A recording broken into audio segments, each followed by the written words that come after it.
Fourth question, page number तुम्हारे अंदर यहाँ पे 10 नंबर का पेज है। देखो यहाँ पे, what are the various language functions.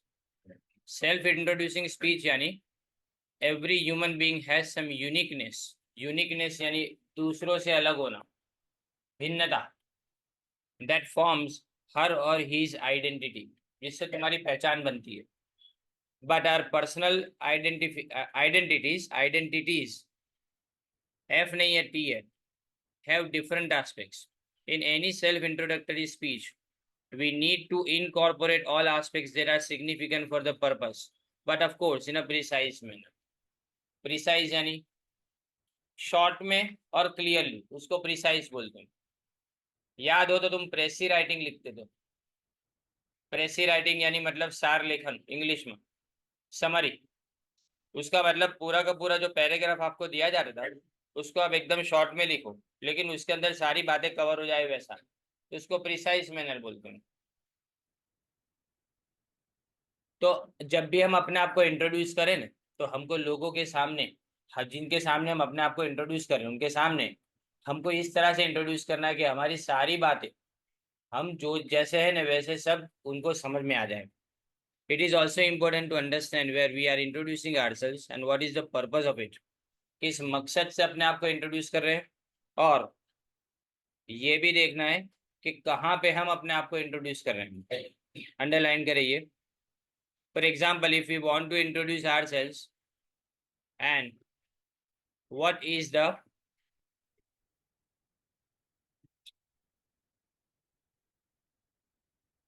purpose of it? For example, if we want to introduce ourselves during an interview process, जब इंटरव्यू चल रहा है तब अगर हमको अपने आप को इंट्रोड्यूस करना हो, we need to share both tangible और इनटेंजिबल इंफॉर्मेशन। टेंजिबल यानी तुमको देख के जो समझ में आ जाए ना, वो टेंजिबल इंफॉर्मेशन। तुम्हारे पास कोई सर्टिफिकेट अगर हो ना, उसको तुम उसके सामने प्रेजेंट करो, उसको समझ में आ जाएगा, वो टेंजिबल इंफॉर्मेशन। लेकिन इनटेंजिबल, वो आपको बोलने से, आपके बिहेवियर से पता चलती है, उसके लिए कोई सर्टिफिकेट नहीं होता। देखो टेंजिबल इंफॉर्मेशन में related to our academic and other qualifications. Academic यानी शैक्षणिक, बराबर, यानी जो पढ़ाई की आपने वो क्वालिफिकेशन। एक्सपीरियंस कितना है, उसके सारे सर्टिफिकेट आपके पास होंगे। आपके पुराने एम्प्लॉयर ने आपको बताया होगा कि सामने वाले के लिए एक सर्टिफिकेट दिया होगा कि आपने कितने टाइम के लिए उसके पास काम किया था। स्किल आपके पास कौन कौन सी, इन सारे सर्टिफिकेट्स आपके पास होगी। And present situations belong to the category of tangible information. ये आपको एमसीक्यू में आएगा कि टेंजिबल इंफॉर्मेशन में क्या हो सकता है, राइट। तो आपको नीचे ऑप्शन दिए जाएंगे कि इसमें से कौन सी टेंजिबल इंफॉर्मेशन में आती है। लेकिन जो इनटेंजिबल है, इसमें तुम्हारी personality, values and motivations. Interests are intangible information. We need to talk about both, but not at the same length. हमको दोनों के बारे में बात करनी है, मतलब टेंजिबल इंफॉर्मेशन के बारे में ज्यादा बात करने की जरूरत नहीं है, क्योंकि वो तो सामने दिखता है। पर जो इंटेंजिबल है उसको समझाना पड़ेगा कि आपकी पर्सनालिटी कैसी है। वैल्यूज का मतलब आप किस तरह से सही गलत में बिलीव करते हो, वो आपकी वैल्यू हुई। आपके संस्कार जो है ना, वो आपके वैल्यू के साथ जुड़े हुए हैं, इसको अपने कल्चर बोलते हैं। Since tangible information is provable, provable यानी उसको साबित किया जा सकता है, साबित किया जा सकता है जिसको, as we can produce certificates to support the claims, we can talk about them first. तो हम उसके बारे में पहले बात करेंगे। However this does not mean that intangible information is non significant. तो इसका मतलब ये थोड़ा होता है कि सब बातें जो टेंजिबल है वही इंपॉर्टेंट है, इनटेंजिबल इंपॉर्टेंट नहीं है। दे पोर्ट्रे, पोर्ट्रे का मतलब शो, SHOW यानी दिखाना, दर्शाऊ। पोर्ट्रे और ability to self assess. Self assess यानी मैं अपने आप का असेसमेंट कैसे करता हूँ, मैं अपने आप को कैसे पहचानता हूँ, खुद की पहचान करना, उसको सेल्फ असेसमेंट बोलते हैं। While talking about intangible components, it is some kinds of self propaganda. Self propaganda यानी खुद का प्रचार कर रहे हैं, खुद का प्रचार करना, પોતાનો प्रचार करવો કહેવાય। मतलब मैं खुद कैसा हूँ, मैं सामने वालों को बता रहा हूँ, मैंने तो ये किया था, मैंने तो वो किया था, ऐसा मेरी पर्सनालिटी कैसी है, राइट। मैं किसी के सामने कैसे पेश आता हूँ, मेरा बिहेवियर कैसा होता है, मैं गुस्सा कब होता हूँ, ये सब मैं अगर उसको सामने वाले को बताऊंगा नहीं तो ये तो मेरे अंदर छुपा हुआ है, इसलिए इसको इंटेंजिबल यानी अदृश्य बोला जाता है। We can look at the following diagram, देखो आप कि आई एम, तो ये सब के बारे में बताया गया। देखो आई एम, अगर स्किल की बात करें तो मेरी कम्युनिकेशन की स्किल है कि नहीं मेरे पास, प्रॉब्लम सॉल्व कर पाऊंगा कि नहीं, टीम के साथ काम करूंगा कि नहीं, और कंप्यूटिंग मैनेजमेंट, कंप्यूटिंग यानी कैलकुलेशन कंप्यूटर मुझे आता है कि नहीं, और मैनेजमेंट करना कैसा आता है। फिर देखो इसके बाद में प्रेजेंट पोजीशन क्या है मेरी, मेरा अभी का करंट जॉब कैसा है, डेजिग्नेशन उसमें कौन सी पोस्ट के ऊपर उसको डेजिग्नेशन बोला जाता है। डेजिग्नेशन का मतलब पोस्ट यानी तुम्हारा होद्दो, वर्क प्रोफाइल कितना काम दिया जाता है, कौन सी तरह का काम दिया जाता है, जिम्मेदारियां क्या है। फिर इंटरेस्ट, साइंटिफिक इंटरेस्ट कितना है, क्रिएटिव, सोशल एक्सेट्रा। फिर values and motivation, honesty, integrity, hard work, work file, work file नहीं, work life balance, work life balance.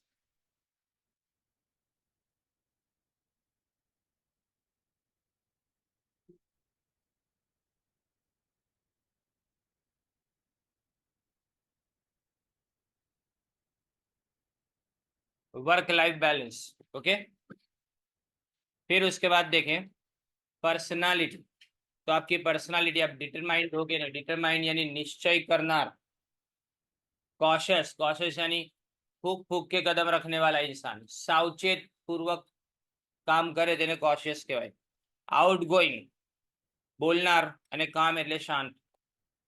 Qualification academic, professional, extra curricular, extra curricular એટલે इतर प्रवृत्ति कही आपने, यानी पढ़ाई के अलावा कौन कौन सी चीज़ों में, यानी स्पोर्ट्स वगैरह में कितने के अंदर आप एक्सपर्ट हो। फिर एक्सपीरियंस, तो आपको प्रीवियस जॉब से कितना एक्सपीरियंस मिला है। आपकी ट्रेनिंग। फ्रीलांसिस का मतलब क्या, फ्रीलांसिस यानी किसी के हाथ के नीचे काम नहीं कर रहे हो, किसी की नौकरी नहीं कर रहे हो, अपनी मर्जी से कोई काम करे ना, उसको फ्रीलांसर बोला जाता है। अपने जो मैच देखते हैं आईपीएल की, उसमें वो कैमरामैन होते हैं साइड पे, जो शूटिंग करते हैं वो कैमरामैन नहीं, जो आपको टीवी पे दिखता है वो नहीं, लेकिन फोटोग्राफर्स वो हर जगह पे बाउंड्री की लाइन के ऊपर होते हैं, वो फ्रीलांसर्स है। वो जो भी क्लिक करते हैं ना, वो एक दिन के अंदर हजारों क्लिक करते हैं, और उसमें से कुछ मूवमेंट्स है ना वो न्यूज़पेपर वालों को बेचते हैं, तो उसका पैसा उनको मिलता है। अब सोचो आज तो है ना सब कुछ डिजिटल हो गया है, पहले तो रोल आता था, एक रोल में 36 फोटोग्राफ्स निकले।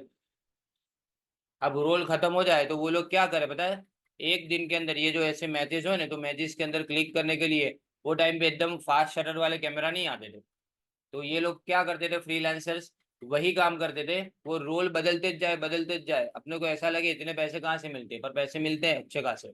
अगर समझो कि एएफपी ने परचेस कर लिया, जो प्रेस अमेरिका का है, उसने अगर परचेस कर लिया एक आध फोटोग्राफ, तो डॉलर्स के अंदर हजारों डॉलर में आपको एक दिन का मिल जाए, पर वो फोटोग्राफ बराबर होना चाहिए। तो इनको तो क्या है, पूरी की पूरी मैच के अंदर से कुछ फोटोग्राफर्स ऐसे होते हैं जो न्यूज़पेपर वालों के होते हैं, तो वो तो सीधे पैसे वहीं से मिल जाते हैं उनको, राइट। तो ये फ्रीलांसर्स बोले जाते हैं।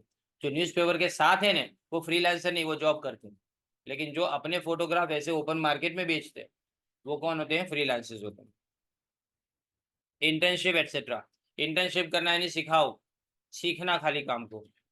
फिर उसके बाद में location, where I am from and a brief of my background, मैं कहाँ से हूँ और मेरा बैकग्राउंड, बैकग्राउंड यानी मैं कौन सी फैमिली से हूँ, कौन से कल्चर से हूँ, कौन से रिलीजियन से हूँ, कौन से एरिया से हूँ, ये सब बताना, राइट। तो ये अपने आप के लिए सिर्फ आई एम, उसके लिए। अब देखो how to introduce yourself, अब अपने आप को इंट्रोड्यूस करना, ये एमसीक्यू में आता है। अगर मैं अपने आप को इंट्रोड्यूस करना चाहता हूँ तो which one of the following is the true type two introduce your self, ऐसा पूछा जाएगा। तो ये खाली नाम याद रखने, देखो hi I am, nice to meet you, I am please to meet you, it's a pleasure to see you, may I introduce myself. उसके बाद में how do you do, and let me introduce myself, and I would like to introduce myself. ये ना इन्होंने बहुत cut short कर दिया है, कि जिस बुक के अंदर से, जो ओरिजिनल बुक है ना उसके अंदर से जो लिया है ना, उसके अंदर हर चीज को कब बोला जाए वो भी लिखा है, हाई आई एम कब बोला जाए वो भी लिखा है, और ये भी बताया गया कि how do you do, my name is, ये भी बोला कब बोला जाएगा वो बताया गया, पर अपने को ये सब इतना ज्यादा डिटेल में नहीं है। देखो आपको एग्जाम्पल बताया गया है, ये पूछते हैं as an accountant you have to introduce yourself to your new staff, तो इसमें से कौन सा तरीका सही है, ये आपको एमसीक्यू में ऐसे पूछेंगे। ये जो क्वेश्चन अपने कर रहे हैं ना वो सिर्फ एमसीक्यू के लिए इंपॉर्टेंट है। फिर आता है उसके बाद में how to introduce others. Others यानी तुम किसी के साथ में गए हो कोई जगह पे, राइट, कोई मीटिंग के अंदर, कोई पार्टी के अंदर, किसी के साथ तुम गए हो। वो इंसान को सामने वाला इंसान पहचानता नहीं है, पर तुम वो सामने वाले इंसान को पहचानते हो। तो तुम जिसको नहीं पहचाना जा रहा है उसको इंट्रोड्यूस करो उनके सामने। तो देखो क्या बोला जाएगा, we often come across such situation where we need to introduce an acquaintance. Acquaintance यानी पहचान, ओळखाण। अ फ्रेंड हमारे कोई दोस्त, रिलेटिव, और कलीग, कलीग यानी सहकर्मचारी, साथ में काम करने वाला, और someone else. In such cases we can use the following phrases. Mugdha, I would like to introduce you to Mariam. Mugdha please meet Mariam. यानी देखो पहले तो अपने सामने वाले का नाम बोलेंगे, जिसके साथ में तुम इंट्रोड्यूस करवा रहे हो वो, और जिसको इंट्रोड्यूस करा है उसको इंट्रोड्यूस कराएंगे फिर नाम बोल के। देखो दोनों को इंट्रोड्यूस कराने के लिए लास्ट वाले लिखा है, Mugdha this is Mariam and Mariam this is Mugdha. दोनों को इंट्रोड्यूस करा है सामने साथ। एंड देखो हाउ टू से यस और no. We are posed, posed यानी फेस, हम उसका सामना करते हैं। Many situations in life which we have to accept और रिजेक्ट। हम किसी में हाँ बोलते हैं, किसी में ना बोलते। We express our acceptance, acceptance यानी हकार, हाँ बोलना, by saying yes, and rejection by saying no. तो इसको सामने वाले तक रखने के लिए एक से ज्यादा तरीके। देखो how to say yes, that's quite right, ये सही है। दैट इज फीजिबल, फीजिबल यानी करी शकाय तेऊ, इसको फीजिबल बोलते हैं। And it sounds doable, doable और फीजिबल दोनों सेम। डूएबल यानी डू एबल, ये अलग अलग वर्ड है। तो करी शकाय तेऊ, and we can do that. Oh wonderful idea, great idea, let's do it. अब देखो ये सामने आपको एग्जाम्पल भी दिया है। When a sales manager gives new idea for increasing sales, as a salesman you can give above reply. ये इसमें से कोई भी रिप्लाई आपने दे सकते हैं। अब ना कब बोलना, तो दैट इज डिफिकल्ट। सीधा ना नहीं बोल देना, ना नहीं होगा ऐसा नहीं बोल सकते। That is difficult, not feasible, यानी नहीं कर सकते ये अपने। I don't think it's feasible, that's quite tough, ये मुश्किल है। नॉट एन ऑप्शन, ये मेरे लिए बिल्कुल भी ऑप्शन नहीं है। दिस डजंट सूट मी, ये मुझे बिल्कुल भी सूट नहीं करेगा। Not possible under the circumstances, अभी की कंडीशन में, अभी की परिस्थिति के अंदर ये मेरे लिए पॉसिबल नहीं है। Mister X, a junior employee, give suggestion for new product launch but it is very costly, so as a senior you should give above reply. देखा है, यानी अगर आपको सामने वाले को पता चला आपको कि सामने वाला जो आपको एडवाइस दे रहा है वो एडवाइस आप फॉलो नहीं कर पाओगे, तो तब अपने ये इसमें से कोई भी एक आंसर देते हैं। हाउ टू शो एग्रीमेंट और डिसएग्रीमेंट। एग्रीमेंट का मतलब किसी की बात मानना, और डिसएग्रीमेंट यानी किसी की बात को नकार देना। We often exchange ideas and opinions in our day-to-day life. Sometimes we are in agreement of the ideas or opinions, but there are also times when we need to express disagreement. कई बार हमको क्या करना पड़ता है, ना भी बोलना पड़ता है। तो देखो पहले तो एक्सप्रेसिंग एग्रीमेंट, ये कब, तो एग्जाम्पल दिया है। A sales manager explain new marketing strategy. As a team leader, you should give above reply. Give नहीं लिखा है शायद, you should give above reply. Right. तो देखो एक्सप्रेसिंग एग्रीमेंट में ये था, agree, I totally support that view, I am in agreement with you, I also think so, यानी मैं भी वही सोच रहा हूँ। You spoke the words in my heart, ये इंपॉर्टेंट है, तुमने मेरी दिल की बात बोल दी।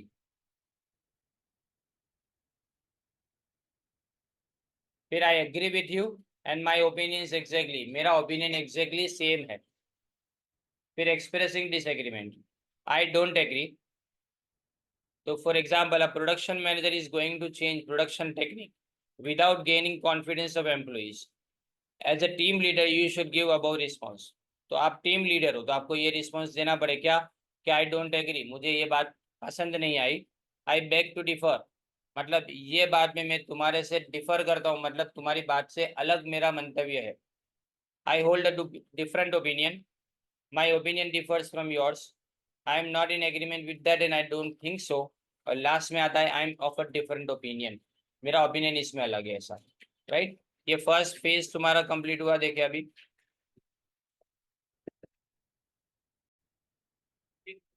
Bye how to improve your listening skill, यानी सुनने की स्किल कैसे डेवलप करें। बोलने से पहले सुनना पड़ता है, और हमको तो सुनना पड़ता है, बोलने का मौका नहीं मिलता। चल आगे। सबसे पहले पे अटेंशन, यानी ध्यान दे। Attention is the most necessary to understand any message, ये अंडरलाइन करे। Without it a person can not get gist of the message. Gist of the message यानी heart of the message.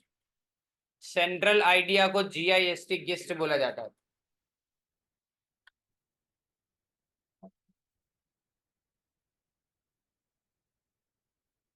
The speaker deserves your undivided attention. तुम्हारा पूरा attention किसको चाहिए, speaker को चाहिए।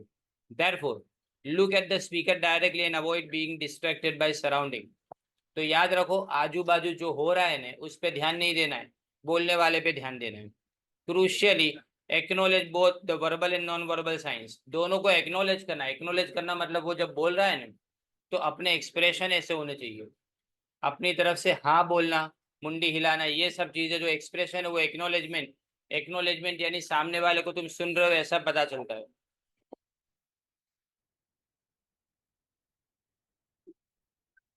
And crucially acknowledge both the verbal and non-verbal signs that the speaker is exhibiting.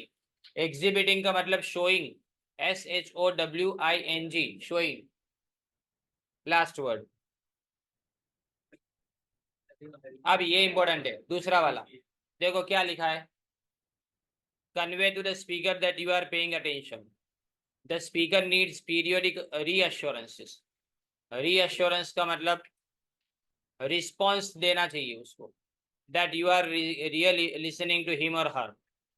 This can be done by taking notes, note ली जा सकती है। Small verbal comment such as yes, okay, really, ये सब कर सकते हैं। Gestures like nodding and smiling to show that one is listening. Nodding यानी हाँ या तो ना बोलना, सिर्फ मुंडी हिलाना, इसको नोडिंग बोलते हैं। गर्दन अगर अगर हाँ में होगा तो अपने मुंडी हिलाएंगे इस तरह से, और ना बोलेंगे तो। एंड स्माइलिंग, स्माइलिंग भी होना चाहिए, यानी जब आप सामने वाले को सुन रहे हो तब सीरियस बात है तो नहीं हंस देना है भाई। वो बेचारा बोले यार कल मेरे पापा मर गए, तुम स्माइल करो तो मार पड़ेगी। Importantly, the listener should not come across as a foreboding figure. Foreboding figure का मतलब मैं सामने वाले को नेगेटिव अटेंशन दे रहा हूँ, बराबर नहीं, रिएक्शन मेरी तरफ से नेगेटिव नहीं होना चाहिए। फोरबोर्डिंग का मतलब negative reaction. The speaker should feel confident, आपको कॉन्फिडेंस होना चाहिए। रिलैक्स, सामने वाले को लगना चाहिए, हमको सामने वाले को लगाना है कि हम जो तुमको सुन रहे हैं ना, उसकी हर बात को हम दिमाग में उतार रहे हैं ऐसा। तो कॉन्फिडेंट उसको महसूस होना चाहिए, relax and reassured while speaking, and this can only be made possible by the listener. और ये करेगा कौन, तो लिसनर करेगा, सुनने वाला अपनी तरफ से कोई ऐसे एक्सप्रेशन देगा जिससे सामने वाले को पता चले। फिर आता है देखो प्रोवाइड फीडबैक। फीडबैक प्रोवाइड करने यानी as a listener your role is to understand properly what is being communicated. आप क्या कम्युनिकेट कर रहे हो ने, वो आपको समझना है, समझाना है, सॉरी, सामने वाले को, और लिसनर को क्या करना है, उस बात को समझना है। Without being impeded, impeded meaning बाजू में लिखा है disturb by personal assumption and biases. Bias यानी पक्षपात। मैं किसी की भी बात सुन रहा हूँ, चाहे भले वो सामने वाला मेरा दुश्मन क्यों ना हो, लेकिन फिर उस वक्त मैं अपने दुश्मनी को ध्यान में रख के नहीं सुनूंगा। अगर उसमें से कोई भी चीज अच्छी लगे ने, तो उसको तारीफ भी तो करनी चाहिए, पर ये नहीं हो पाता, इंसानी फितरत है। एक बार मैंने किसी को कुछ बोल दिया, तो उसके बाद में जिस तरह से अंगारे आंखों में से बरसते ना मेरी कोई भी बात के ऊपर, वो देखने लायक होते हैं, छुपाओ मत मुंह। Therefore, as mentioned in the previous point, the listener should occasionally clarify points of doubts. आपको क्या करना है, अपने जहां जहां पे भी डाउट्स हैं वो सारे पॉइंट्स को क्लियर करना है। Summarise that what the speaker has been saying. Summary किस बात की, स्पीकर क्या बोल रहा है उसकी summary. And reflect on what is being said, और क्या बोला जाएगा उसके ऊपर आपको रिस्पॉन्स देना है। This can be done bye paraphrasing. अब ध्यान दो, पैराफ्रेजिंग क्या होता है आप जानते हो। कई बार क्या सामने वाला बहुत कुछ बोल जाता है, उसका जो मेन आइडिया है ना वो लिखो, उसको पैराफ्रेजिंग बोला जाता है। For example what I am hearing is and the sound like you are saying are great ways to reflect back. तो पैराफ्रेजिंग यानी सामने वाला अगर आपको पूछे कि क्या समझे, तो उसका जवाब आपके पास होना चाहिए। तुमने जो सुना उसको सामने वाले को आपको रिफ्लेक्ट भी करना है ऐसा। फिर defer judgment, make argument after speech. अब कई बार ऐसा होता है ना कि हम जब बोलते हैं ना तो उसी वक्त डायरेक्टली बीच में बोल देता है। अपने यहाँ है एक सेंटेंस पूरा करो ना उसके पहले सामने से बोल देता है। पूरा सेंटेंस सुनेगा नहीं क्योंकि सेंटेंस के अंदर आंसर होता है। और हम ऐसे है ना रोकना नहीं चाहिए, क्योंकि हम जानते हैं कि यहाँ पे प्रॉब्लम ऐसा होता है ना कि एक बार अगर टोक दिया गया ना तो शायद कुछ लोगों के अंदर वापस हिम्मत नहीं आती है। ये तो बहुत बहादुर इंसान है, इसके अंदर तो कभी हिम्मत जाएगी नहीं, समझे। However, even as the listener undertakes point 2 and 3, he or she has to be very carefully to carefully नहीं careful ly निकाल दो to ensure that they do not interrupt। interrupt यानी रोकना, बीच में से कोई भी इंसान को रोका नहीं जाना चाहिए। मैं अभी जो आपको शुरुआत में बोल रहा था कि मैं जब भी कोई भी सम कराता हूँ बीच में कोई भी आता है लेट आने वाला, तो क्या प्रॉब्लम होती है, वहां लिंक टूटती है, बराबर। क्योंकि वो जाएगा तो जब तक वो बेंच पे सेट नहीं होगा तब तक बाकी सबको भी डिस्टर्ब करेगा। ये मेन कंसर्न होता है, क्योंकि आने वाला अपने आप को तो बर्बाद करके जाया है, बराबर, लेकिन बाकी सबको भी बर्बाद कर रहा है। तो यहाँ कितना भी ध्यान से तुमने अगर सुना क्यों ना हो, लेकिन बीच में अगर कोई इंटरप्ट करेगा नहीं वो गलत है। In the middle of his or her thought this can stop the speaker's flow of thought. तो वो जो बातें कर रहा है ना वो रुक जाती है, frustrate him or her, and can also limit the listener's understanding of the message। यानी आप समझ नहीं पाते, फिर उसके बाद में समझ नहीं पाते। Counter argument and imposition of one's own view point. Imposition मतलब लादवू के भाई, कोई ना ऊपर थोपू, यानी इम्पोजिशन के भाई।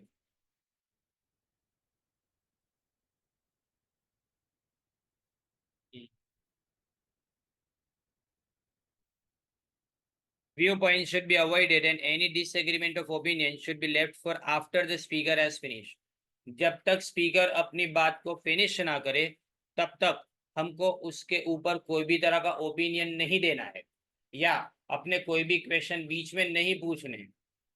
एंड लास्ट में आता है respond appropriately. Active listening demands respect and understanding from the listener. You are gaining information and perspective. Therefore, while responding, one should be candid. Candid, simple। Candid का मतलब simple and honest होना चाहिए। Treat the speaker with respect and therefore articulate। Articulate का मतलब यहाँ पे show लिखा है वो नहीं, articulate यानी बात करने का तरीका। Any differences of opinions respectfully and without making the speaker feel like a fool। जब भी अपने डिफरेंस ऑफ ओपिनियन हो ने तो अपने उसको बात करने का तरीका होना चाहिए।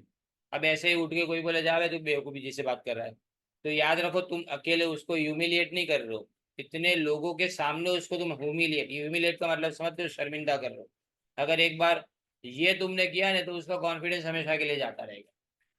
तो जितना भी फायदे वाली बात होगी ना वो आपको नहीं बता पाएगा फिर बाद में। Active listening involves intensity. Empathy, empathy का मतलब दूसरों के तरफ अपनी नजर कैसी होनी चाहिए को बात समझो। एम्पैथी किसको बोला जाता है, मैं ऐसा सोचता हूँ कि मैं अगर उसकी जगह पे हो तो क्या होता। अपने कई बार देखते हैं कि सामने वाला जो बोलने वाला है ना उसके हम लोगों को मजाक उड़ाते हुए देखते हैं, बराबर, ये तो ऐसा बोलता है नहीं तो वैसा बोलता है। तुम अगर उसकी जगह पे तो दो लाइन ना बोल पाओ, इतना कॉन्फिडेंस स्टेज के ऊपर जाके इतनी आंखों के सामने।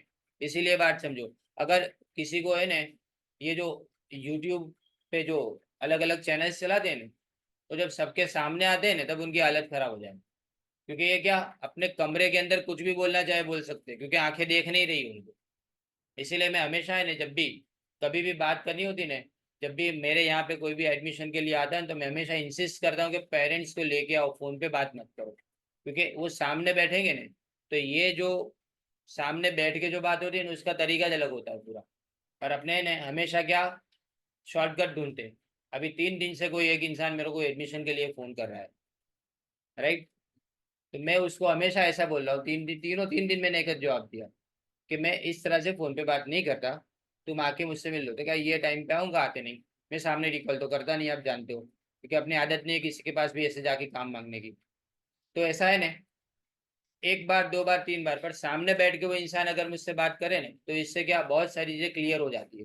तो यहाँ पे वही बात बताई जाती है कि सामने वाले को जब रिस्पॉन्स देते हैं ना, तो रिस्पॉन्स देने के टाइम पे हमको क्या ध्यान में रखना है, कि हमको ये देखना है कि सामने वाले की तरफ रिस्पेक्ट आपका होना चाहिए, कि वो इंसान ने जो आपको समझाया, सिखाया, या जो भी पब्लिक स्पीकिंग के अंदर वो कोई क्वालिटी लेके आता है, वो इतने लोगों के सामने मास अपीयरेंस के सामने वो मास अपीयर होता है, यानी इतने लोगों के सामने अपीयर होता है। एक्टिव लिसनिंग, जिसमें बताया इंटेंसिटी। इंटेंसिटी का मतलब तीव्रता।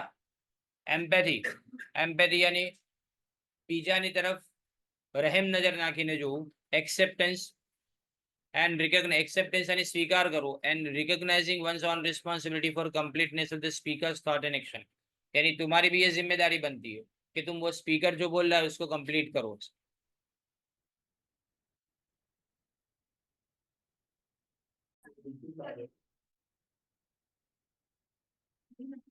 Now see what is recite. Recite is to find out from reading और राइटिंग। यानी अपने ने देखो, पहली टेक्निक कौन सी, सर्वे देगी। सर्वे यानी पूरा का पूरा टेक्स्ट बुक को सर्वे करो, इसमें से कौन सी चीज चाहिए, कौन सी चीज अपने काम की है, वो सब। फिर इसके ऊपर से क्वेश्चन पूछो, SQ, बराबर नहीं। उसके बाद में 4R में पहले कौन सा है, यस, रीड लिखा है। तो अपने डिटेल में सारी चीजों को रीड करना, रिसाइट यानी रिकॉल करना है, वापिस याद करना उसको बोलते हैं। अब इन्हें to find out from reading और writing, this step encourage students, underline करना ये, to use their own words and not simply copy from the book. है ना, रिसाइट का मतलब क्या, तुमने पढ़ा तो सही, जो पढ़ा उसको डायरेक्टली नहीं लिखना है, जैसा है वैसा नहीं लिखना है। अब अपने मेमोरी से रिकॉल करके उसको लिखेंगे, क्या समझा वो लिखेंगे। This improves memory and assures greater understandability. Understanding बढ़ेगी और मेमोरी इंप्रूव होती है, याद रखने की ताकत तुम्हारी बढ़ती है इससे। After the students have read the section, they should close their books. है ना, अपने ऐसा ही करते, बुक बंद कर दो, उसके बाद में आंसर्स लिखना शुरू करो। जो क्वेश्चंस तुम्हारे डेवलप हुए ना माइंड में, वो सारे क्वेश्चंस के आंसर तुमको आने चाहिए। The answer should be written in their own words, और डायरेक्टली कॉपी नहीं करना। If the students can not answer a question, they should reread, अगर जवाब नहीं दे पाते वापस रीड करो। Student should also jot down key example, jot down यानी राइट डाउन। जॉट डाउन का मतलब write down key examples and make brief notes, और छोटी छोटी नोट्स बनानी उसके अंदर साइड पे। फिर review, review involves looking at large target language information. If it is done once, it is not enough. ये भी अंडरलाइन करो पूरे पूरी लाइन को। It must be reviewed in order to be remembered. याद रखने के लिए रिव्यू करना जरूरी है तुम्हारा। Students should study their outline and notes and be able to recollect their own words.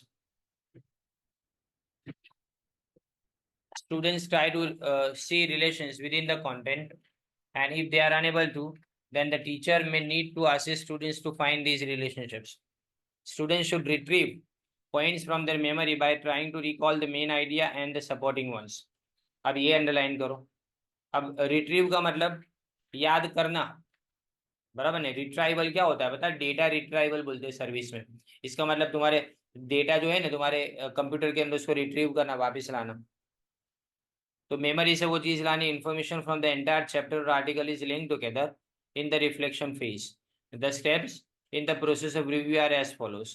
पहले रिसाइट एंड रिव्यू, ये कंटिन्यूअस प्रोसेस है, पहली बात। तो दूसरी बात, जनरल आइडिया पहले समझना जरूरी है, पूरी टेक्स्ट का जनरल आइडिया, जनरल सेंस क्या है वो बताए। And relate the new material studied, और जो भी नया मटेरियल तुमने स्टडी किया जिसके to what you already know, याद रखो ऑलरेडी हम जानते हैं कुछ चीजों के बारे में, जैसे कि हम जानते हैं कि इंडिया के बारे में हम जानते हैं, लेकिन कुछ नई चीज इंडिया के बारे में जाने, तो उसको रिलेट करो जो जानते हो उसके साथ में, और जो नया सीखा उसके साथ में। Then comes reflect. Reflect is literally to turn back or throw back. This step underline करना, ये भी इंपॉर्टेंट है, MCQ है सब।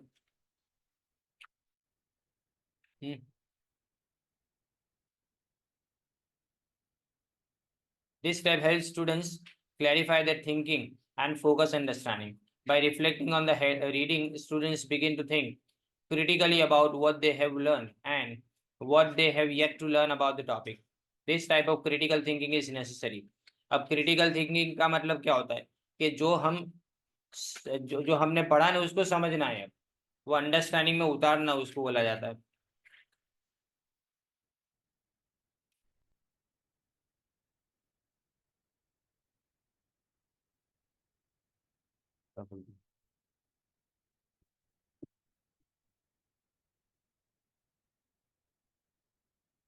Okay.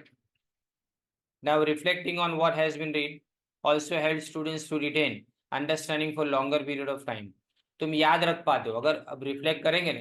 अब भी समझो कि एक चैप्टर अपने यहाँ पे पूरा हो जाता है. अब वो पूरा होने के बाद घर पे अगर देखा ना जाए या तो घर पे उसके बारे में सोचा ना जाए तो जब पढ़ने बैठते तब लगता है पहली बार पढ़ रहे हैं. राइट ने. तो ये लॉन्गर पीरियड ऑफ टाइम के लिए याद करने के लिए कोई भी चीज को रिफ्लेक्ट करना है मतलब उसको वापस रिकॉल करना याद करना बहुत जरूरी है. The more students reflects on the text longer they will remember it. ये भी अंडरलाइन करो. And the more likely they will be able to use the knowledge they have retained. Students reflecting knowledge is related to in a meaningful way to what is already known, so that it will be retained and become the basics for further learning. This process is called reading beyond the line. ये underline करो. Reading beyond the line इसका मतलब क्या, जो लिखा है ना वो नहीं पढ़ना है, जो लिखा है उसके बारे में समझाया क्या जाना चाहते हैं वो सामने वाला क्या समझाना चाहते हैं उसको समझना, उसको बियॉन्ड द लाइन बोला जाता है. द रीडर शुड अटेम्प्ट ये पूछेंगे एमसीक्यू के अंदर, what is the meaning of reader beyond the line.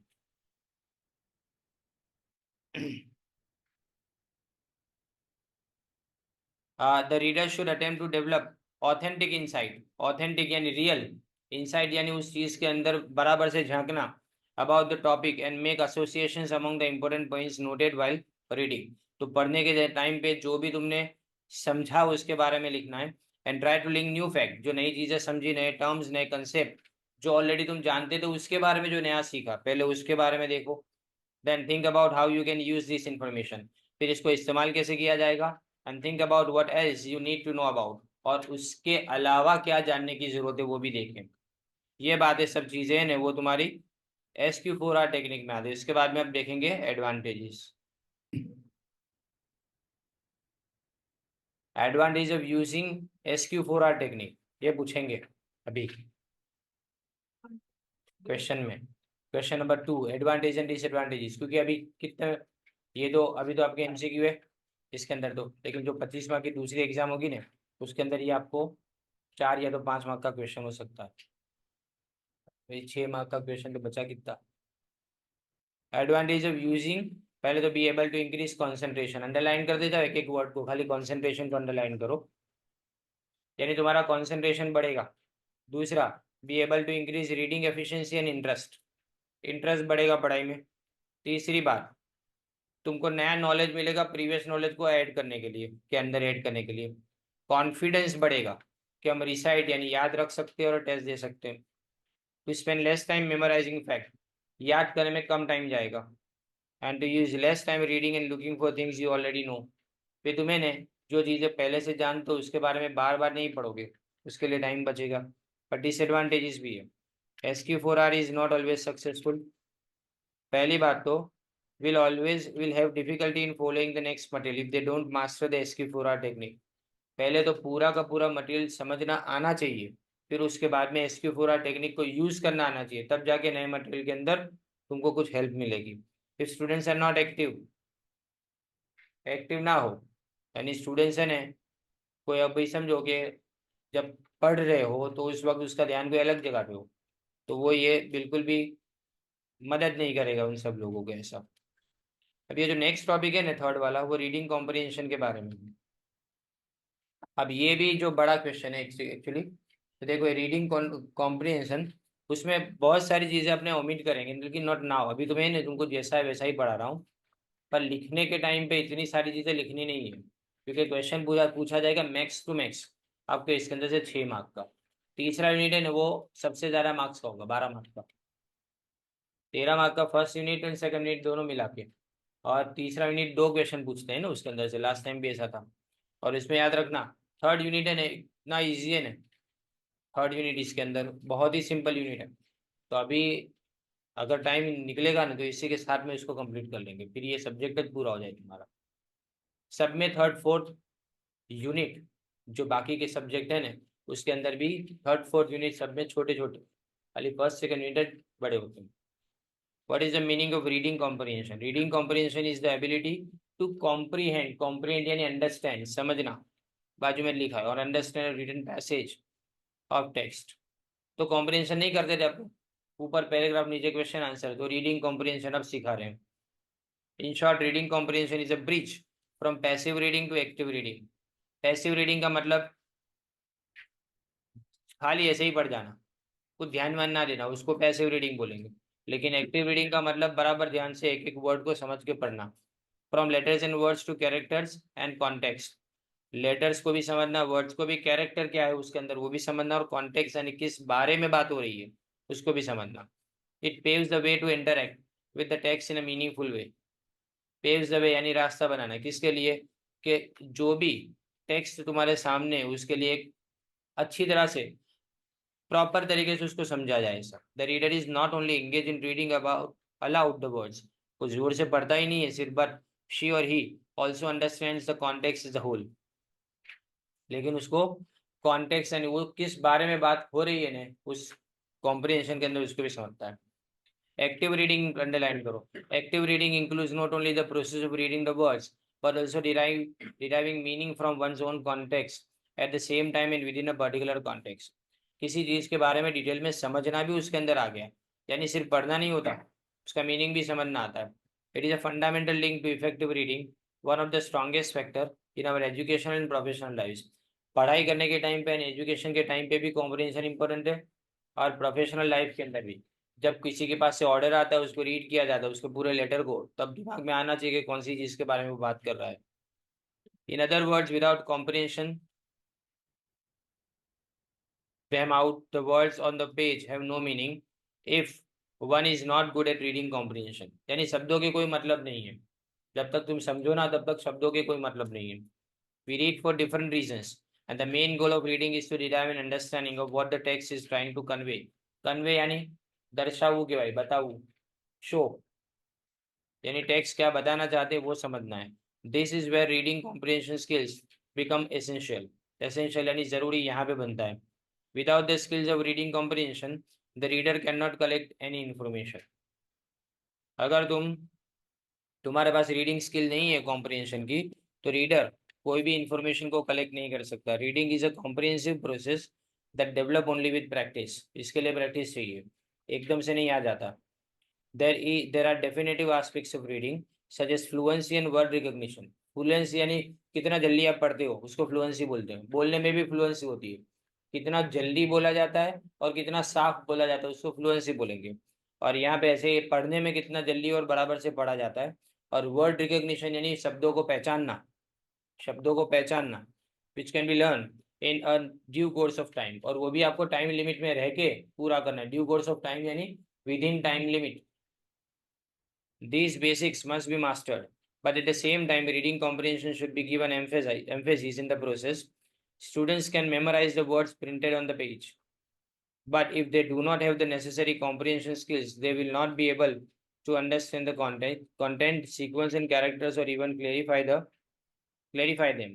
They will not be able to understand the content, sequence, or characters. ये दूसरी बार आया, clarify the confusing part of the text, वहां से ऊपर का जो 2 बार आ जाता है। यानी अगर तुम समझोगे नहीं ने तो तुम कंटेंट समझ नहीं पाओगे, सीक्वेंस यानी एक के बाद एक जो आता है वो सीक्वेंस नहीं समझ पाएंगे, और अंदर जो क्या लिखा हुआ है कैरेक्टर्स लिखे उसको क्लेरिफाई नहीं कर पाएंगे।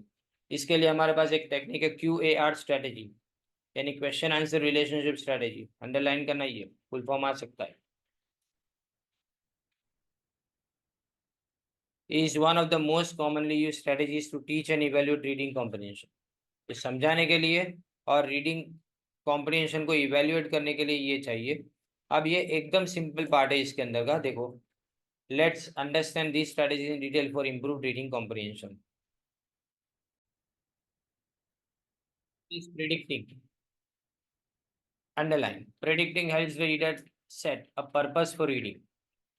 Using the title, table of content, pictures, and keywords is one prediction strategy. Good readers use their expectation and knowledge to make predictions and formulate ideas while reading. यानी ये टॉपिक किसके बारे में, ऊपर हेडिंग देख के पता चल जाए, कोई ग्राफ देख के पता चल जाए, कोई डायग्राम देख के पता चल जाए, कोई पिक्चर देख के पता चल जाए, तो उसको प्रिडिक्ट करना कि मैं किसके बारे में पढ़ने जा रहा हूँ, वो उसको प्रिडिक्शन बोलते हैं. प्रिडिक्शन एजम्पशन, धारणा बांधवी. फिर visualising. It requires the readers to construct an image of what is read. This image is stored in the memory of the reader as a visual interpretation of the text.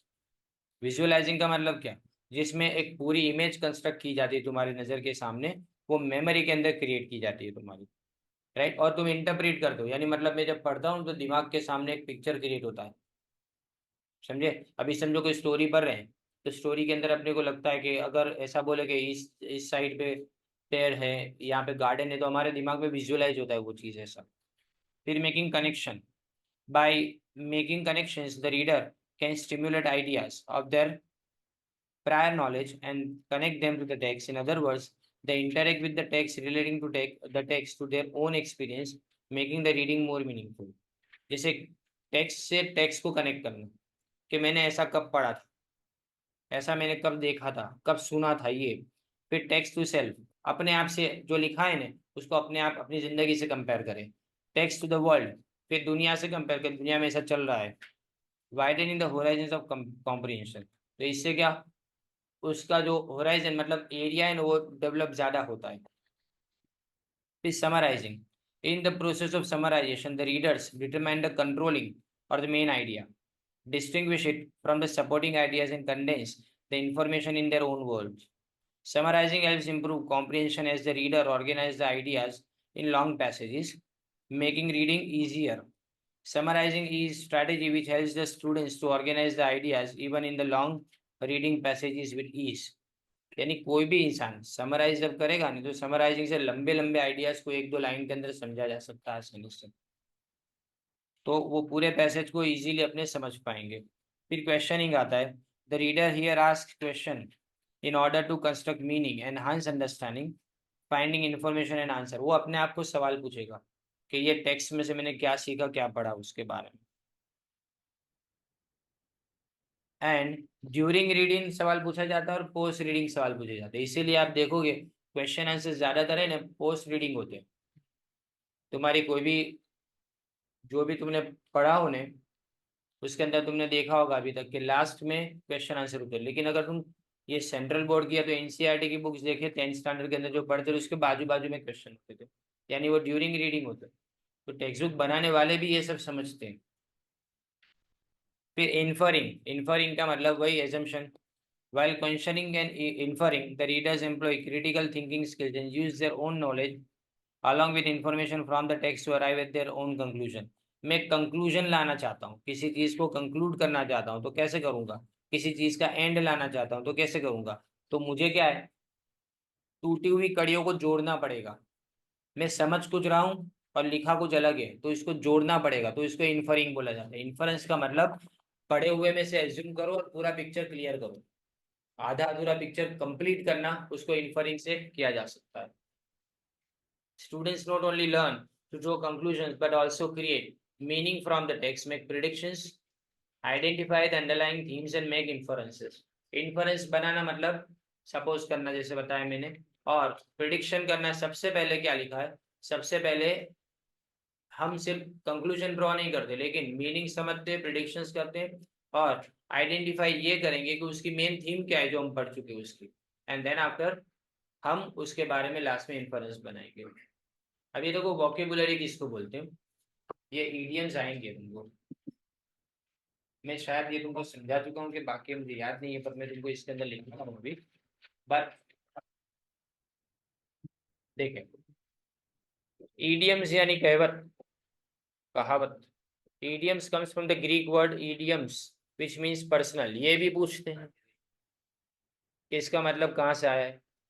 ये Greek word है personal होता है। Idiom originally मेंट speech peculiar, peculiar यानी speciality, और proper to a people और country. याद रखो idiom से ने जहाँ पे घर की मुर्गी दाल बराबर, तो अमेरिका में ये नहीं बोल सकते क्योंकि वो दाल खाते ही नहीं होंगे, वो अलग तरीके से बनाते होंगे। तो ये सेम टू सेम कहावत सिर्फ इंडिया में चले, बराबर नहीं। पर अगर ऐसा बोले कि one who digs the pit falls into it, तो ये दोनों लैंग्वेज में है। ये खाड़ो खोदे दे पड़े, गुजराती में भी है ये, और ये इंग्लिश में भी है। तो ये कॉन्टेक्स्ट अलग अलग हो सकते हैं। तो इडियम अपनी, पहली बात तो इडियम कल्चर के साथ जुड़े हुए होते हैं। The dictionary meaning of idioms is an expression. देखो डिक्शनरी मीनिंग में एक्सप्रेशन है, manner of speaking that is natural to native speakers. Native speaker यानी जिनकी भाषाएं ने वो लोग जानते हैं ये इडियम्स कैसे बोलना। अफा एक एक जैसे बोलते हैं कि ढाई सासरे ना जाए ने गांडा ने सिखा मना पे। अब ये क्या गुजराती में बोल सकते हैं, अब ये तुम दूसरी लैंग्वेज में नहीं देखोगे। तो यहाँ पे अपने बोलते हैं ऐसा कि जो बहुत ज्यादा क्या सजेशंस देते रहते हो जो इंसान, और खुद कुछ ना करते हो, तो इसके लिए बोलते हैं कि ढाई सासरे ना जाए ने गांडा ने सिखा मना पे। और vocabulary that is characteristic of specific group of people. Idioms do not follow any rule of grammar. कोई ग्रामर वामर नहीं होता इसके अंदर। You cannot understand the meaning of the words if you look in a dictionary. Idioms are rooted in a culture. वो culture में होता है, तुम्हारी संस्कृति के अंदर होता है। If English is your native or mother tongue, you already know thousands of idioms. अपने बहुत ज़्यादा idioms जानते हैं। Other language speakers also know the idioms used in the language. Let us know, look at some idioms. देखो एक पहला है figurative idiom, ये पूछते हैं, इसकी डेफिनेशन जो है ना वो याद रखना है। ये common expressions so often used that we don't question their source. They have been in use for years. जैसे बोलते हैं क्रोकोडाइल टीयर्स, मगरमच्छ के आंसू, हिंदी में मगरमच्छ के आंसू बोलते हैं। लेफ्ट नो स्टोन अनटर्न यानी मतलब एड़ी चोटी का जोर लगाना, बराबर। To make a mountain of a mole hill, और इसका मतलब क्या होता है, मोल हिल यानी माउंटेन ऑफ अ मोल हिल, अपने खोदा पहाड़ निकला चूहा, या तो राइनो पर्वत बना, वो राई का पहाड़ बनाना बोलते हैं ना, ये भी। Let the cat out of the bag, अब ये इससे तो कोथरा मारी बिलाड़ू काड़ू, है ना, मतलब एग्जैक्टली वही है उसका मीनिंग। उसका मतलब अपने देखे ने अपने एक्सपेक्टेशन बहुत बड़ा है लेकिन हाथ में कुछ नहीं आता है, ऐसा बोले ना। एक्सपेक्टेशन किसी चीज से बहुत बड़ा हो लेकिन हाथ में कुछ ना है, तो इसके लिए बोला जाता है। Thus idioms are rooted in one or culture and they are learned by repeated usage. They help in language acquisition skills and are a rich potential to be explored by learner.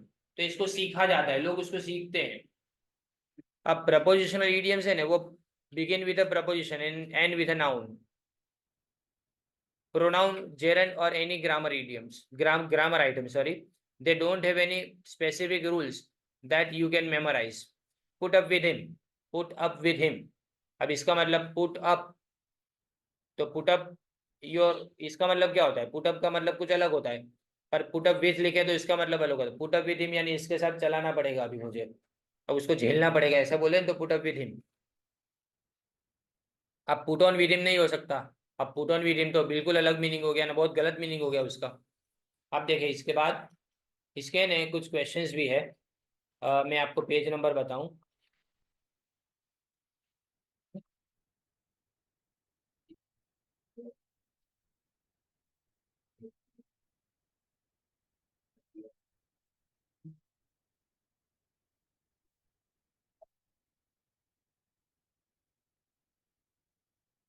Yes, 30 page number, page number 30। क्या लिखाया था मैंने, देखो to cook the books, इसमें सीधा M लिख दो, बाजू में उसका आंसर। ये मतलब होता है falsify financial records of an organisation. तो कुक द बुक्स यानी हिसाब में गड़बड़ी करना। फिर अ वाइल्ड गूज चेज, इसमें आता है यूजलेस सर्च, ई।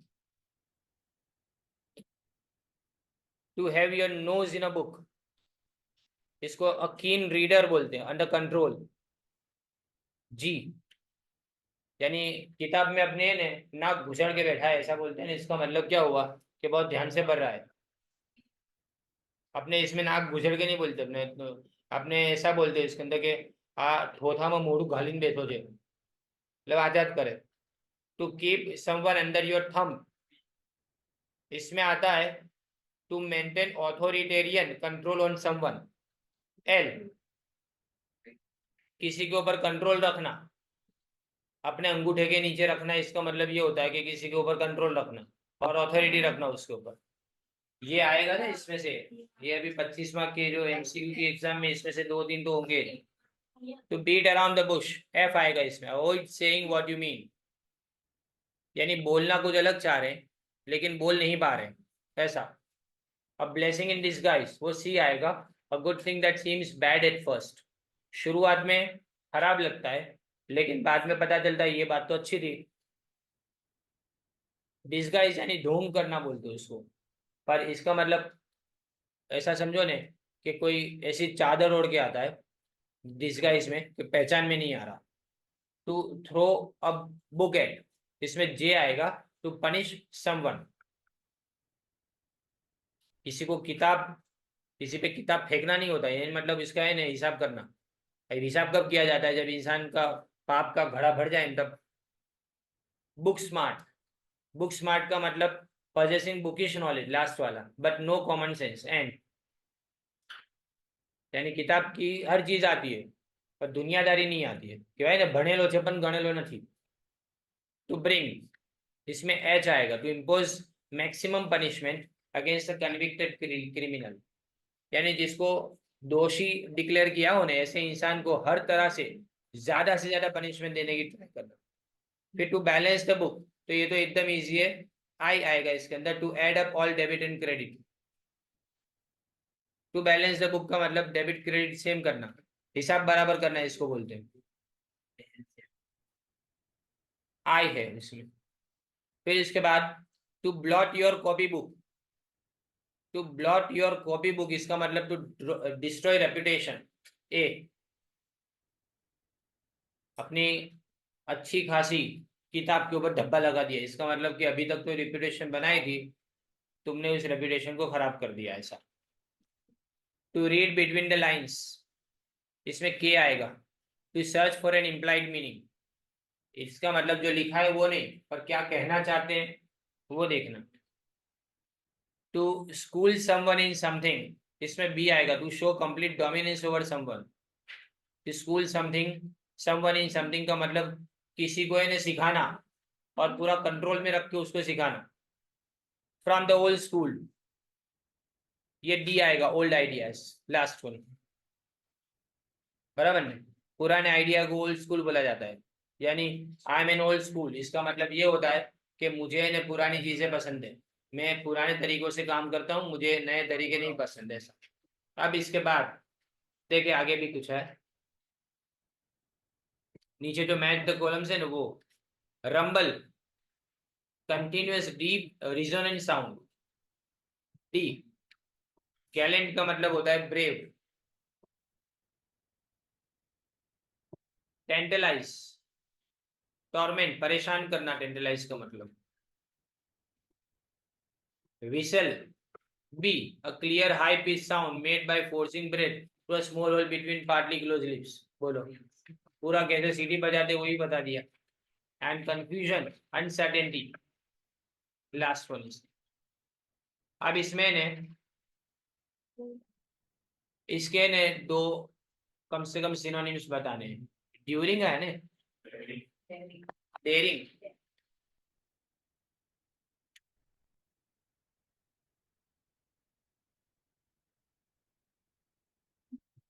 लिखो डेयरिंग, करेज,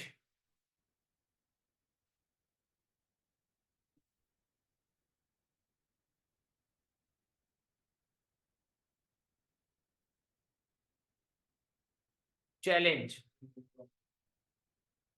फिर फ्लटर ही लिखा है, इसमें बराबर रीड नहीं हो पा रहा।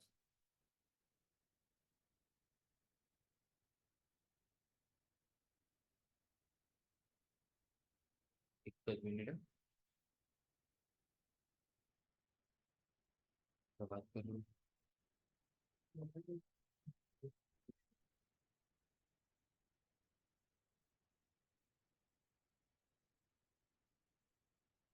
फ्लैटर ही है कि फ्लटर ही?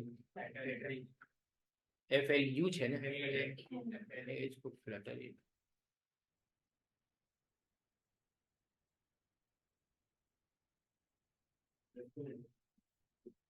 प्रेस।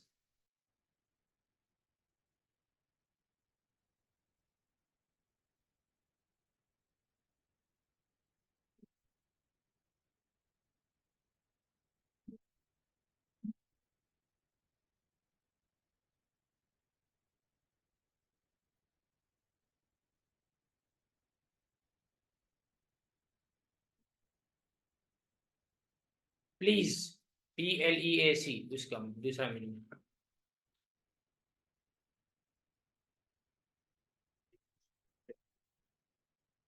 दूसरा है फैसिनेटिंग।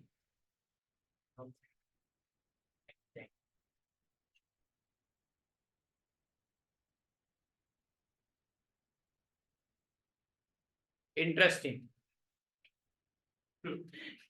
कैप्टिवेटिंग।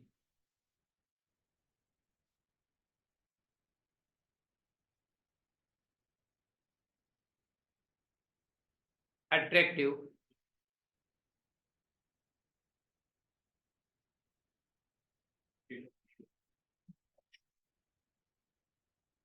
Good looking.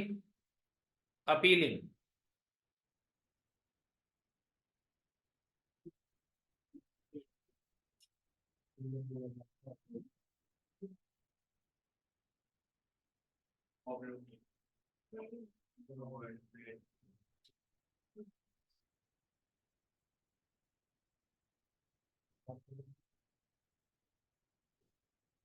और जो फ्लैटरी है ना, फ्लैटरी, इसमें प्रेज लिखा ने, उसके उसके बाद में दूसरा ने कॉम्प्लीमेंट लिख दो। फ्लैटरी में कॉम्प्लीमेंट। और प्रिवेंट।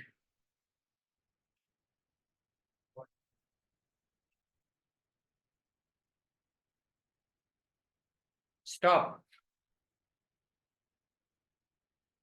फिर दूसरा आता है एवर्ट, AVERT। हॉल्ट भी लिख सकते हैं, HALT, हॉल्ट भी लिख सकते हैं। चले, राइट। अब ये ग्रामर नहीं था, ये सिर्फ तुमको है ना वोकेबुलरी की बात।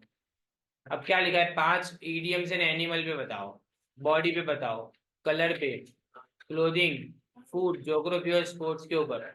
ये तो मैं तुमको है ना अलग से लिख के भेज दूंगा, ये ज्यादा बेटर है। पर है ना पेज नंबर 28 के ऊपर लिखा है कि find out the meaning of the following idioms. Up to hill, दिखा?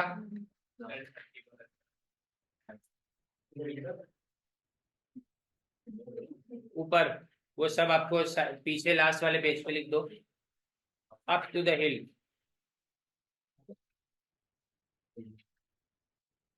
as much as possible, as much as possible।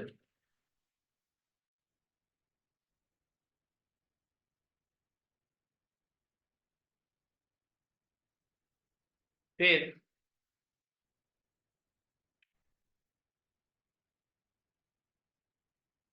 resting on his horse,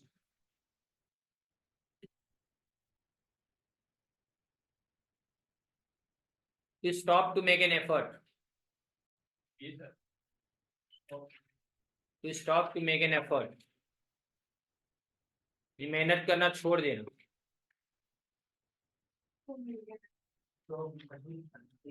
To stop to make an effort,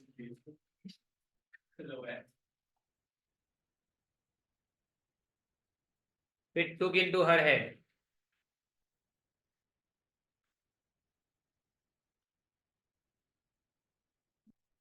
form an impression, idea or plan, form an impression, idea or plan।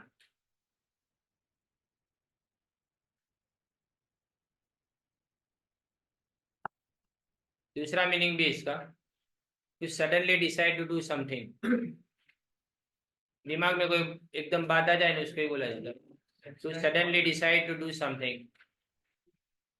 फिर next देखो, a low ebb, idea,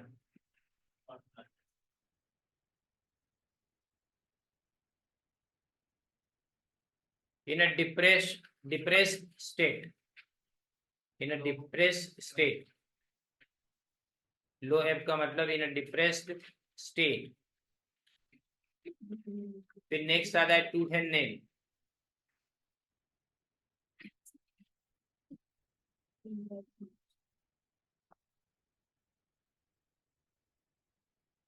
to try very hard to get something, to try very hard to get something।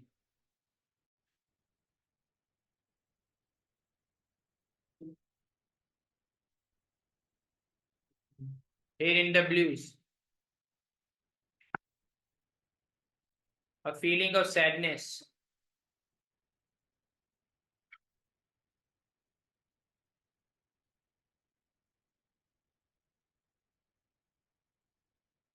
यहाँ पे a dog in a manager लिखा है, that is not the right, the dog in a manger आता है, MNGER।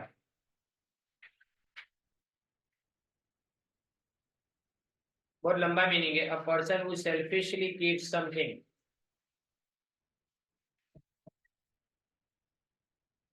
a person who selfishly keeps something that they do not really need,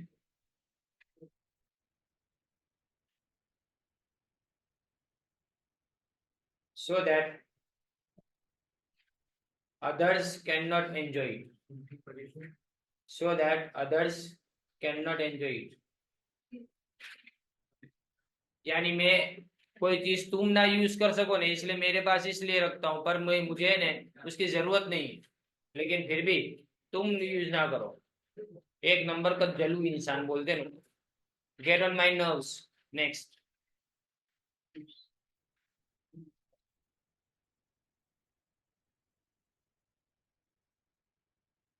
to become extremely annoying, ANNOYING, to someone, यानी किसी को है ना बहुत गुस्सा दिलाना, to become extremely annoying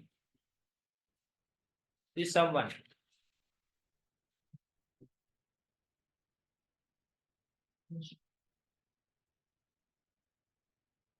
red handed, in the act, in the act यानी कांड करते हुए पकड़ लेना, समझे ना, उसको रेड हैंडेड बोलते हैं, कॉट की जरूरत नहीं।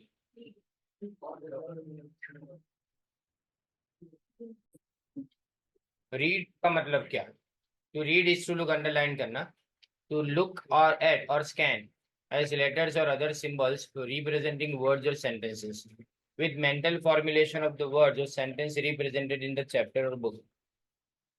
यानी हम क्या करेंगे, जो हमने पढ़ा ने, जो दिख रहा है ना, उसको समझना कि जो आर लिखा है उसको आर हम पढ़ कब पाते हैं, जब हमको पता है कि इसको आर बोलते हैं। यानी है तो एक तरह की डिजाइन, बराबर नहीं, कुछ लिखा है, पर वो लिखा है उसको पढ़ा कब जाएगा, जब वो पढ़ना आपको आता हो। फिर reading promotes an active, underline करो, an active search for answer to the specific questions that students have developed.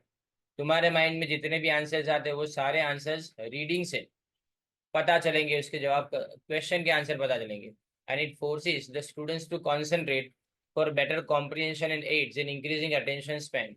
Attention span, span का मतलब एरिया, कौन सी बातों पे अटेंशन आपको रखना है ना, वो ध्यान में रखना। और बेटर कॉम्प्रिहेंशन, कॉम्प्रिहेंशन यानी समझना, student should read such each section of the text to answer the questions that developed in the step above.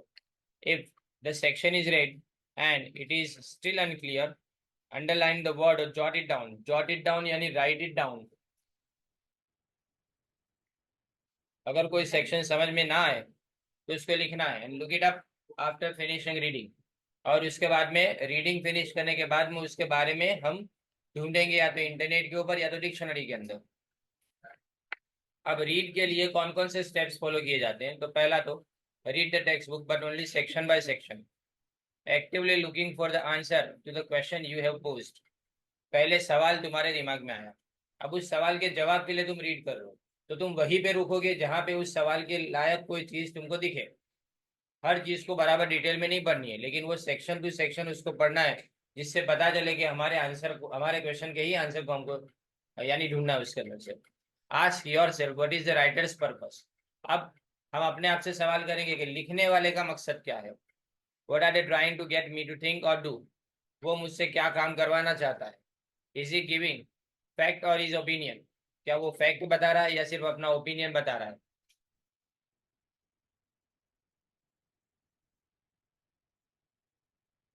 Fact बताना मतलब क्या? जो सही है वो हर जगह पे सही होगा, लेकिन ओपिनियन मतलब उसके मुताबिक हुआ, उसका सिर्फ मंतव्य है ये। मतलब ये गलत भी हो सकता है, सही भी हो सकता है। Look for answers to the questions you have developed. फिर सवाल के जवाब ढूंढे। Reread captions under pictures, charts, graphs और मैप। तुम्हारे एक चार्ट बनाया जाएगा, उसके अंदर बुक के अंदर चार्ट हो गया तो ग्राफ हो गया तो डायग्राम होगा। वो चार्ट डायग्राम तो ग्राफ जो है ना उसको अपने पढ़ेंगे। इसके नीचे कैप्शन लिखा होगा। कैप्शन यानी उसकी माहिती लिखी होगी, उसको पढ़ा जाएगा। While you read, make notes in point from in your own words at the end of each section or subsection। तो हर सेक्शन या तो सब सेक्शन में हम क्या करेंगे? पॉइंट लिखना स्टार्ट करेंगे, उसकी नोट्स बनाएंगे हम। Note all the underline, italicise. Italicise यानी जिसको थोड़ा क्या बोला जाता है, उसको क्रॉस करके लिखा जाता है ना, सिग्नेचर कैसे करते हैं वैसा लिखा जाए ना, उसको आइटलिसाइज बोला जाता है। आइटलिक्स बोलते हैं उसको। और वर्ड्स और phrases printed in bold. Bold के अंदर जो लिखा है ना, यानी ज्यादा डार्क जो लिखा है, जैसे ऊपर देखो the steps to read are as follows, जो लिखा है ना ऊपर, वो बोल्ड लेटर्स में ऐसा माना जाएगा। स्टडी ग्राफिक एड्स, आपको मदद करने के लिए साइड पे जो डिजाइन वगैरह ड्रॉ की गई हो ना, वो सब उसको देखें। And reduce your speed for difficult passage. Speed नहीं है, स्पीड है। तुम्हारी स्पीड को कम करो पढ़ने के लिए। लेकिन कब? जब डिफिकल्ट पैसेज आए तब। Stop and read it parts that are not clear. फिर उसको वापस पढ़ा जाए कि जो पार्ट्स आपके लिए ज्यादा क्लियर नहीं है। अब डी आता है रिसाइट। अब ये बहुत इंपॉर्टेंट है। रिसाइट करना नहीं, पढ़ चुके। अब इसके अंदर रिसाइट का मतलब टू फाइंड आउट, अंडरलाइन करो ये MCQ. To find out from reading और राइटिंग, जो लिखा और जो पढ़ा उसके अंदर से फाइंड आउट करे कि क्या उसका कंक्लूजन है। देखो फाइंड आउट लिखा है ना, उसके बाजू में लिख देना important information. To find out के बाद में ये मिसिंग है। To find out important information from reading and writing.